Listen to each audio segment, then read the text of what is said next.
ખાંડના ભાવમાં થયેલા તોતિંગ વધારાની સીધી કડવી અસર હવે તહેવારોની મીઠાસ પર પડી રહી છે. ભાઈ બહેનના પવિત્ર સ્નેહના પર્વ રક્ષાબંધન ટાણે જ વડોદરા શહેરમાં મીઠાઈ અને ફરસાણના ભાવ આસમાને પહોંચી ગયા છે અને આસમાને પહોંચતા જ સામાન્ય અને મધ્યમ વર્ગીય પરિવારોનું બજેટ ખોરવાઈ ગયું છે. માવા અને ડ્રાયફ્રૂટની મીઠાઈઓમાં કિલો દીઠ ₹40 થી 70 સુધીનો વધારો થયો છે અને ગ્રાહકોમાં ભારે રોષ જોવા મળી રહ્યો છે. એસોસિએશનની અપીલ છતાં વેપારીઓએ ભાવ વધારી દેતા આ વખતે રક્ષાબંધનનો તહેવાર મોંઘવારીના કારણે ફીકો બને તેવો ઘાટ સર્જાયો.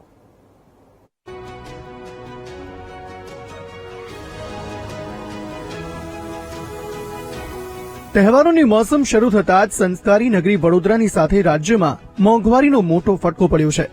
ખાંડ મોંઘી થવાના બહાને શહેરની મોટાભાગની મીઠાઈ અને ફરસાણની દુકાનોમાં નવો ભાવ વધારો લાગુ કરી દેવાયો છે. માવાની મીઠાઈમાં પ્રતિ કિલોએ 40 અને ડ્રાયફ્રૂટની મીઠાઈઓમાં સીધો ₹70નો વધારો ઝીંકી દેવાયો છે.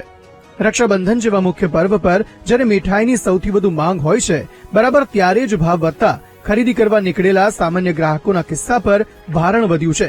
બીજી તરફ વેપારીઓ પણ કબૂલી રહ્યા છે કે આ ભાવ વધારાથી ગ્રાહકીમાં 25% જેટલો મોટો ઘટાડો થઈ શકે છે.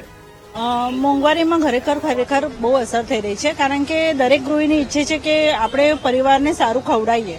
હવે આ જે ભાવ વધ્યો છે તો ઘરમાં પછી આપણે પણ બજેટના હિસાબે ઓછા ભાવવાળી વસ્તુ લેવી પડે છે, તો ક્યારેક ખરાબ બી આપણે લાવી શકીએ છીએ.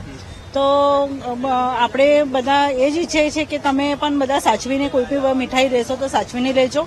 ભલે ભાવ થોડો વધારે હશે પણ વ્યવસ્થિત લેજો. અને બીજી વસ્તુ કે આ વર્ષે થોડી ફીકી તો તહેવારો લાગવાના જ છે. ચોક્કસપણે તહેવારોમાં તો અસર આવશે જ, કેમ કે જયારે જેમ જોવો કે આપણે દરેક તહેવાર મીઠાઈઓથી શોભે છે અને જયારે રક્ષાબંધન હોય અને બહેનો તહેવારમાં મીઠાઈઓ માંગતી હોય ત્યારે આ ₹40નો વધારો એ બહુ વધારે કહેવાય. કે દરેક જગ્યાએ ખાંડના ભાવનો ઉછાળના લીધે દરેક સાધારણ માણસે એને તકલીફ આવે છે, કેમ કે સાધારણ ચાથી લઈને મીઠાઈ લગીને બધે ખાંડ વપરાય છે. તો એ વસ્તુમાં આપણે સરકારે કંઈ કરવું જોઈએ. આ મામલે વડોદરા મીઠાઈ ફરસાણ એસોસિએશને તમામ વેપારીઓને રક્ષાબંધન પર્વ સુધી ભાવ વધારો મોકૂફ રાખવા અને તહેવાર બાદ જ નવો વધારો લાગુ કરવા સૂચન કર્યું હતું. તેમ છતાં શહેરના મોટાભાગના દુકાનદારોએ એસોસિએશનના નિર્ણયને અવગણીને અત્યારથી જ તોતિંગ ભાવ વધારી દીધા છે. વેપારીઓનું કહેવું છે કે ખાંડ, દૂધ અને કાચા માલના ભાવ વધતા તેમની પાસે ભાવ વધારવા સિવાય કોઈ વિકલ્પ રહ્યો જ નથી. રક્ષાબંધનનો તહેવાર એ બહુ પવિત્ર તહેવાર છે અને આપણા રિલિજિયસ જોડે બહુ એટેચેડ તહેવાર ગણાય છે. જે રીતે છેલ્લા 10 દિવસમાં જે ખાંડના ભાવમાં એકદમ જ વધારો આવ્યો છે તેની ચોક્કસ પ્રકારે મીઠાઈ પર એની અસર આવવાની છે. માવાની આઇટમોમાં 40 થી 50 રૂપિયા જેવો વધારો અમને દેખાઈ રહ્યો છે અને કાજુની આઇટમમાં 2-3 ઇફેક્ટ ભેગી થાય છે, કારણ કે ડ્રાયફ્રૂટના ભાવમાં પણ અત્યારે ઘણો બધો વધારો આવ્યો છે. તો 70-80 રૂપિયા જેવો ડ્રાયફ્રૂટની મીઠાઈ જેવી કાજુ કતરી છે કે બીજી કાજુની ફેન્સી આઇટમો છે એમાં 70-80 રૂપિયા જેવો વધારો દેખાઈ રહ્યો છે અમને. રક્ષાબંધન એ ભાઈ બહેનના પ્રેમ અને લાગણીનો તહેવાર છે, જેમાં ભાઈ બહેન એકબીજાનું મોં મીઠું કરાવીને પણ તહેવારની ઉજવણી કરે છે.